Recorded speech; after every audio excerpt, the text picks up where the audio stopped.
Greetings, hope you're doing well. Today I'm doing a quick review of the new Neighborhood record titled Chip Chrome and the Monotones. Please consider liking and subscribing if you enjoy the video. This is the newest album from the Neighborhood. I personally have never really been a big fan of this band. A lot of their past material is the musical equivalent of like Diet Coke or Coke Zero to me, and this album certainly does not turn me into a believer. I assumed from the album cover and the title that they would be venturing into some interesting sonic territory or like an interesting concept, and to its credit, there is one track that takes that kind of risk.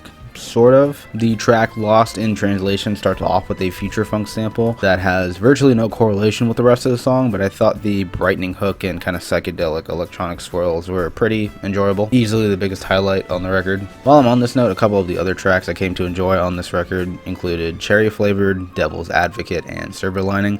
While these songs aren't amazing or even all that engaging when how kind of complacent and stagnant they can be, I think the grooves they were able to establish stood out in comparison with the rest of the record, because as for the rest of the record, it is a discreet, nearly sleep-inducing experience for me. First off, the shorter interludes of Chip Chrome and the Monotones were incredibly pointless. The Monotones was especially grueling to listen to with the nasally, lethargic vocals that had no flair to them. They virtually served no purpose on the track list. Most of these tracks are like sedated snoozers that consist of an acoustic rhythm, some use of electronics in the background, and uninteresting vocals and lyrics. The track Pretty Boy is such a limp start to the record. There's such little substance behind the shyness of the track. Same goes for Hell or High Water, which is like a moonlit acoustic instrumental that sounds pretty indie, but nothing of either subtle or obvious intrigue is present. It's just kind of there. Honestly, I could go why into I don't like the other tracks on the album, but then I would just be repeating myself because of how little ideas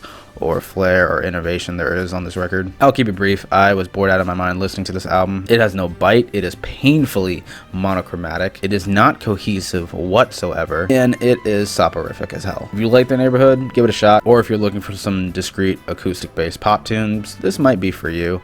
But for me, not my cup of tea. If you have heard the album, what did you think of it? Let me know down below, and I will leave it at that. I'd give it a